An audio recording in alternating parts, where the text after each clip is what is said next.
네, 잘 고른 종목하다 10종목 안 부럽다 숨은 종목 찾기의 허정민입니다. 자, 오늘 이 시간에는 해외 곳곳에 숨어있는 종목 정보들 전해드리는 시간인데요. 오늘 도움 말씀에 US스탁의 안동우 팀장 자리해 주셨습니다. 안녕하세요. 안녕하세요. 네, 팀장님 오늘 숨은 종목 찾기의 주인공 이제 FPGA 반도체 시장 1위 기업 자일링스입니다. 좀 네. 기업 소개부터 해주시죠. 예, 말씀하신 대로 그 자일링스는 FPGA 점유율 50%로 글로벌 1위 기업입니다. 혹시 2위는 어딘지 아시나요?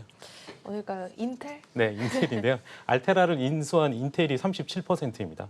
예, 그리고 이제 매출은 2018년 기준 데이터 센터 및 이 TME라고 해서 이 테스터 장비 쪽인데요. 21%이고요.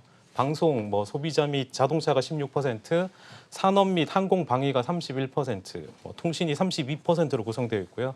지역별 매출을 보시면은 미국이 26.4%, 중국이 26.1%, 유럽이 20.2%, 기타 대지역이 14.6, 일본이 8.8, 기타 3.8로 구성되어 있습니다. 그렇군요. 이제 FPGA라는 용어에 대해서 좀 설명을 해주셨는데 이제 현장에서 프로그램이 가능한 반도체다. 그렇지만 조금 어렵다 싶습니다. 용어에 대해서 좀 자세하게 풀어주시죠. 예, 말씀하신 대로 이제 그 현장에서 바로 이제 반도체를 프로그래밍하는 인데요. 네. 이전까지는 그 ASIC라고 해서 이 주문형 반도체의 그 테스트용이나 틈새 시장에서 많이 사용됐습니다.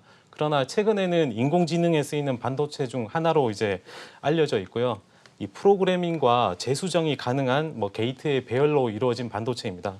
이 회로 변경이 불가능한 일반 반도체와 달리 이 용도에 맞게 회로를 다시 설계해서 다시 새겨 넣을 수 있고요. 이 반도체의 기능을 코딩하듯이 변형시킬 수 있습니다. 인공지능 연산 부분에서 CPU나 GPU보다 더 뛰어나고요. 업그레이드가 많이 필요한 통신, 항공, 보안이 필수적인 군대나 정부에서 많이 사용되고 최근 마이크로소프트가 자일링스의 FPGA를 이용해서 데이터 가속기를 출시하면서 관심이 많이 높아져 있습니다. 네, 그렇군요. 일반 반도체와는 달리 이제 반도체 회로를 수정할 수 있다는 게 좀 가장 큰 장점인 것 같은데요. 또 이제 인공지능 연산 부문에서 앞서서 이제 CPU 그리고 GPU보다도 더 뛰어나다라고 짚어주셨습니다. 구체적으로 좀 어떤 장점이 있을까요? 예, 이 반도체 기능을 바꿀 수 있다고 이제 앞전에서 말씀드렸는데 네. 이 설계가 가능한 그 유연성을 첫 번째 장점으로 꼽을 수 있습니다. 네. 이 업데이트가 가능하고 오류 발생 시에도 소프트 업데이트로 이제 해결할 수 있는 게 장점이고요. 이 알고리즘에 따라서 프로세싱이나 병렬 속도를 개선할 수 있다는 게 장점으로 꼽을 수 있고 두 번째 장점으로는 저전력 설계를 들 수 있습니다. 이 CPU는 아시다시피 성능과 속도를 중요시하기 때문에 네네. 이 전력 소모량을 줄이기가 어렵고요. 네. 이 GPU는 엔비디아 시간에도 말씀드렸지만 이 수백 개에서 수천 개의 이제 코어를 사용하게 되죠. 그렇기 네. 때문에 전력 소모량이 클 수밖에 없습니다. 반면에 이제 FPGA는 이 아키텍처를 통한 병렬 구조를 설계하기 때문에 이 하나의 프로세스 안에서 이 모든 작업이 이루어지기 때문에 이 저전력 병렬 연상을 가능하게 합니다. 단점으로는 이렇게 하다 보니까 상대적으로 크기가 크고요. 이 초기 비용이 많이 들고 이 프로그램에서 사용하는 언어가 상당히 어려운 편입니다. 네, 이렇게 장점과 단점을 이야기해 주셨는데 장점 첫 번째로 이제 유연성 그리고 네. 저전력 설계가 가능하다 이렇게 장점을 짚어주셨고 다만 단점으로는 이제 크기가 크고 또 초기 비용이 많이 들고 언어가 어렵다 네. 이렇게 짚어주셨습니다. 그렇다 보니까 이런 장단점을 가지고 있다 보니까 인공지능에 많이 활용된다고 하던데요. 네, 이 AI는 어차피 그 많은 연산 능력이 필요한데요. 특히 이제 실시간으로 수행되는 작업에 더욱 많이 필요합니다. 네. 예를 들어서 이 자율주행차가 브레이크를 밟을지 안 밟을지를 결정을 해야 되는데 이 AI 구현은 이 어려운 문제를 빨리 해결하는 것이 아니고요. 단순한 문제를 더 빨리 해결해야 되는 그 능력이 필요한 거거든요. 네. 그래서 브레이크 밟는 것도 빨리 결정을 해야 되지 않습니까? 사람 그쵸. 목숨이 달려 있으니까. 예, 그래서 이제 자일링스의 그 버셜이라는 이름을 가진 네. 적응형 컴퓨팅 제품 카테고리에 속하는 그 ACAP라는 칩이 있습니다. 네. 이것을 통해서 AI를 한 단계 지금 더 끌어올리고 있고요. 이 칩은 다수의 FPGA와 메모리, 그다음에 디지털 시그널 프로세싱이라는 DSP, 그다음에 CPU 및 이 소프트웨어 프로그래밍이 가능한 이 컴퓨팅 엔진을 네트워크에 연결된 단일 칩, 즉 NOC에 결합시키는 겁니다. 그래서 엔비디아 시간에 소개해드렸던 인공지능 추론에 적합한 칩이라고 보면 될 것 같습니다. 네, 이제 자이링스가 이제 ACAP 앞서서 짚어주신 이 칩을 통해서 이제 인공지능 분야 좀 성장을 모색하고 있다 이렇게 좀 이해를 해볼 수 네. 있을 것 같은데요.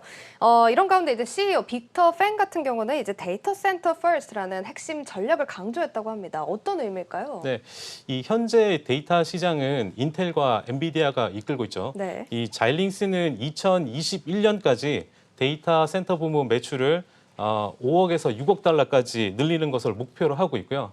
2023년까지 10억 달러 이상을 목표로 하고 있습니다. 근데 자이링스는 현재 2018년 기준으로 보면 이 데이터 센터의 매출이 차지하는 비중이 5% 내외밖에 되지 않고요. 네. 1억 3천만 달러 수준밖에 되지 않습니다. 그래서 향후 데이터 증가와 머신러닝 적용 분야가 늘어나게 되면 업그레이드가 가능하고 유연성 있는 FPGA가 유리하기 때문에 그리고 또 데이터 선별, 암호화, 압축, 이 통신, 보안 부분에 있어서도 FPGA가 적합하다고 알려져 있습니다. 네, 그렇다면 이제 투자자 입장에서는 또 실리를 또 따져봐야 하지 않겠습니까? 금요일 종가 이제 94달러 선에 마감이 됐습니다. 주가 흐름 좀 짚어주시죠. 예, 이 화웨이의 제재에 따른 수출 중단으로 이제 많이 빠졌고요. 네. 그다음에 5G 관련 기업들의 실적이 예상치를 하회하면서 빠졌는데 최근엔 또 이제 CFO 사임이 있어서 또 단기적인 악재가 상당히 많았습니다. 근데 이제 미 정부가 화웨이에 대한 제재를 일부 완화를 했고 데이터 센터 투자가 이제 개선 중에 있기 때문에 네. 그리고 이제 파운드리 업체들 실적이 또 개선되는 모습이 보이고 있어서 그렇죠. 네, 데이터 이런 부분이 자이링스에 긍정적 영향을 줄 것으로 기대하고요. 네. 밸류에이션 측면에서 보면 2020년 예상퍼가 약 24배 수준이니까 과거 최악일 때 수준보다 지금 더 하락해 있는 수준이기 때문에 주가 측면에서도 부담이 없습니다.